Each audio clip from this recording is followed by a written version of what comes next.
mw'iposita y'u Rwanda wari ukitubwira uburyo bwo kohereza ubutumwa mu buryo bwihuse kandi bwizewe. Nandi kukubwira ko mu mujyi wa Kigali ubutumwa twakiriye butanga uwo munsi yo tuyakiriye mbere ya saa sita, ubwo twakiriye nyuma ya saa sita tubutanga ariko turangiza kubutanga ku munsi ukurikiyeho mu gitondo. Ariko umuntu ashobora guhitamo n'ubundi kugirana amasezerano y'iposita ubutumwa bwita butangwa ako kanya. Ubwo ngo turabufashe hano duhise tubujyana icyo gihe tugirana amasezerano contract yitwa MS Plus. Icyo gihe iyo tubufashe tuhita tubutanga, uvuga ngo ntabwo burarirana iyo bufashwe mu gihe uwo bugomba gushyikirizwa akiri mu kazi. Mu gihugu hagati rero ubutumwa MS yakira nakubwira ko butwara kugera ku murenge, ibyo bikorwa byibura amasaha 48 iposita urayituma kugera ku murenge ikabigukorera muri MS Plus. Muri MS yose iyo ukoreje MS iposita yagufasha guha iyo service. Ikindi nuko MS ku rwego rw'isi naho mpuzamahanga nawe ushobora kuyigana, ushobora kohereza ubutumwa ahari hose ku isi. Ikizere duha abantu kubabwira ngo ku isi hose ushobora kohereza nuko byabura mu minsi 5 y'akazi ubutumwa bwawe iposita butangayo.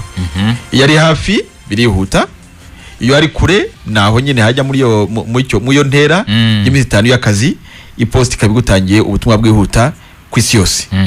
Muri make rero nuko ubutumwa iposita itwara muri icyo kigero ku isi ushobora kugirwa n'amabarwa cyangwa inzandiko, ibyangombwa runaka, fagitire se abantu bakeneye kohereza ari byo twita documents, zikagirwa n'ibicuruzwa.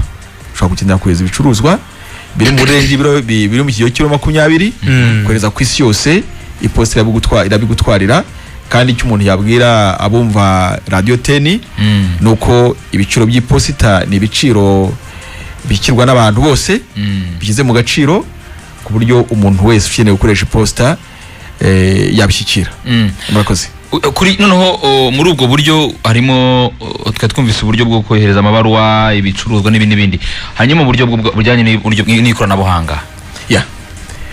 Iyi service nkubwira yihuta ikoresha ikoranabuhanga cyane cyane kuri urwo mpuzamahanga.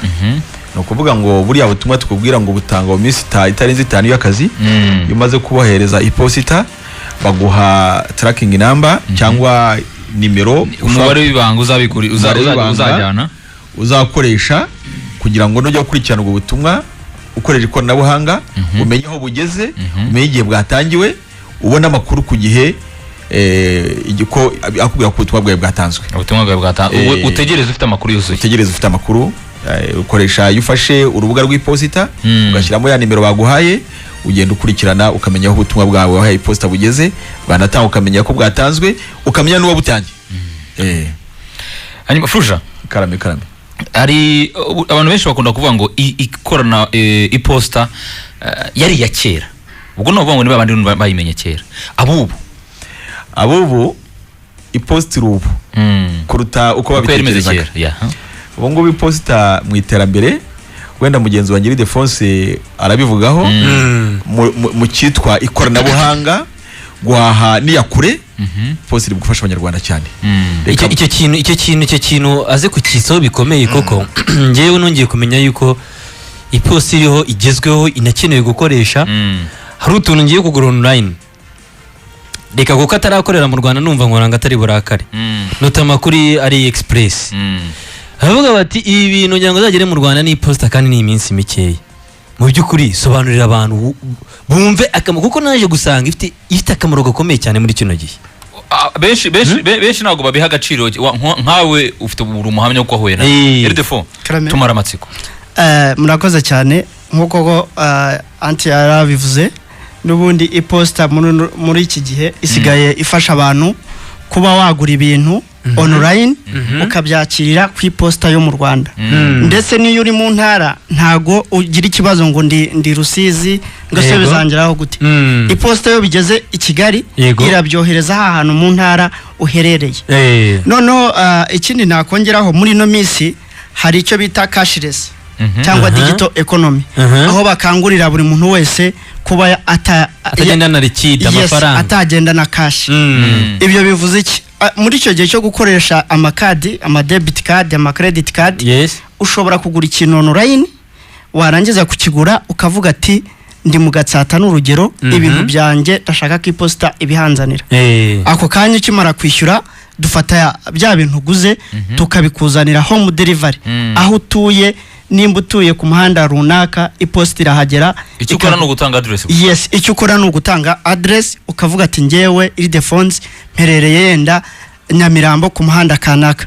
Iposita iraza ikabiterura ikabikuzanira aho uri ukahagera.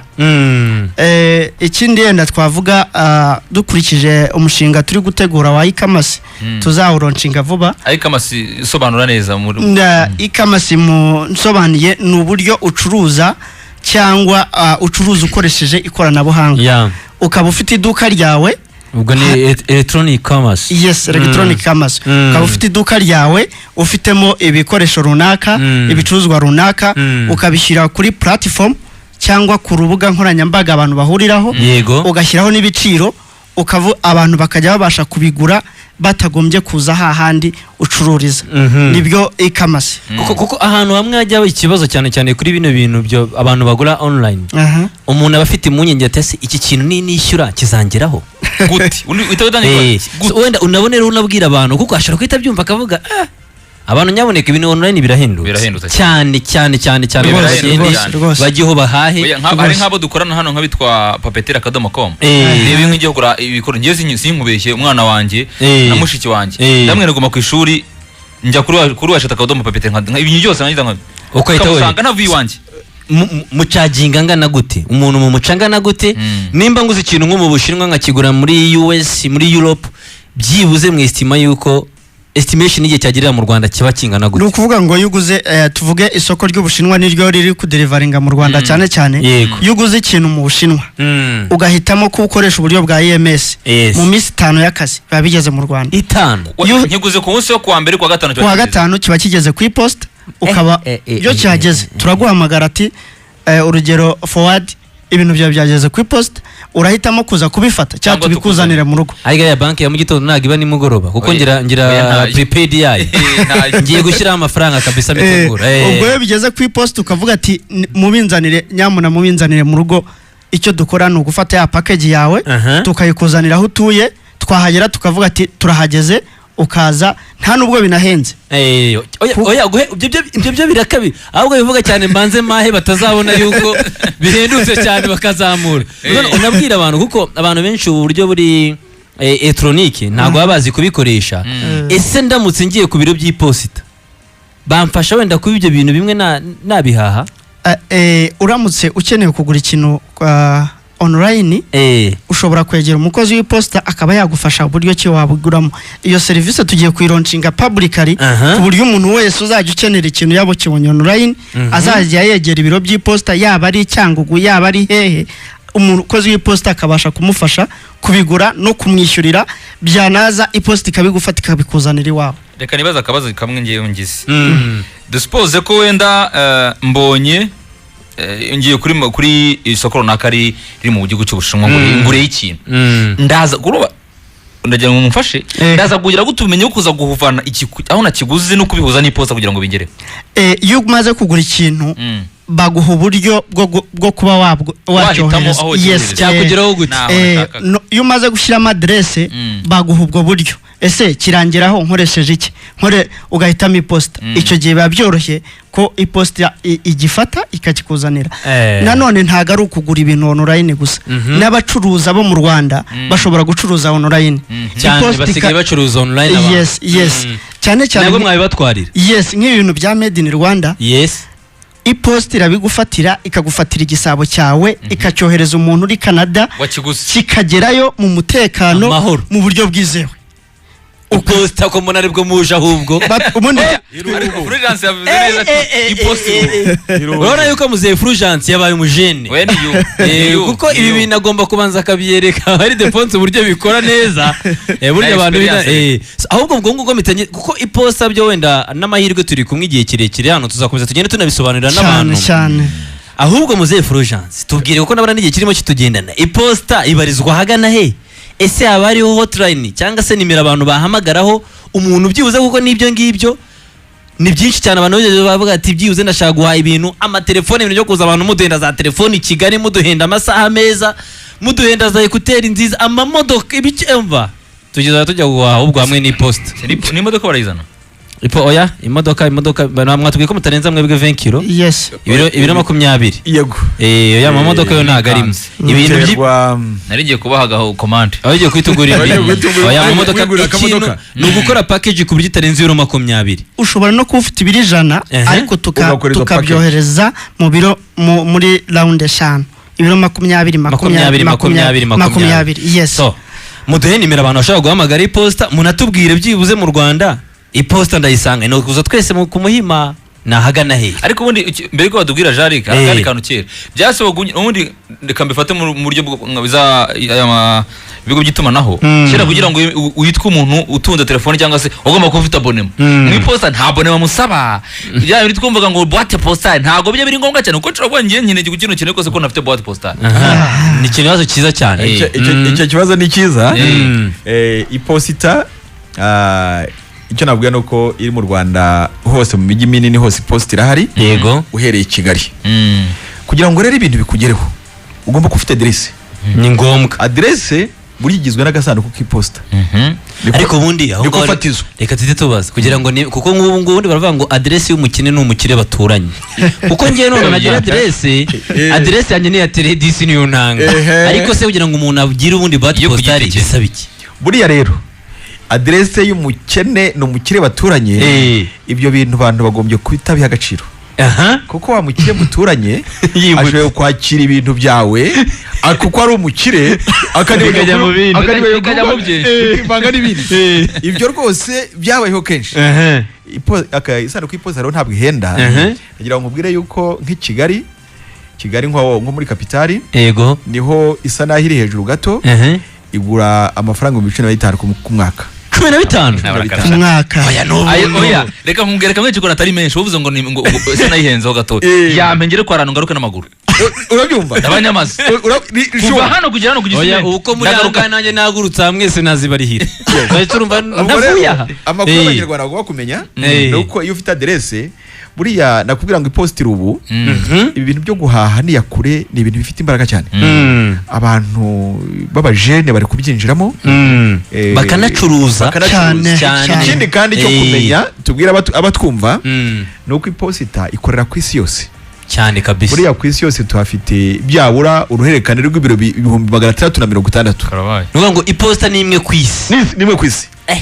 ni ukuvuga ngo rero iyo ugiye gushyira ikintu mu iposita y'Ubushinwa iyo gukira ikintu mu posita y'Ubufaransa ugira avantage yuko iyo posita ari igihugu igomba guhererekanya ku isi yose ibice bikakorohera niyo mpamvu rero muri koranabuhanga no guhaniya kure nta muntu ushobora gushyikira iposita mu mikoranire yo hirya no hino mu guhenduka iposita Rwanda iposita n'u Rwanda nka mituweli ni nka mituweli sure ni y'abantu bose icyo nuko y'abantu bose nimero umuntu yahamagara kuko mwatubwiye ko mu mijyi minini hafi mu Rwanda hose iposita irahari hanyuma rero kuko turi kuva kuri MS twavuze kuri MS niyo product twavuzeho none iyo ushaka kohereza kuri MS telefone wakorewe wahamagara kuri 0788 0788 30 34 93 icyo gihe bwa MS abakozi bacu barakwakira bakagufasha ukeneye ikindi ukeneye no kugira izindi contact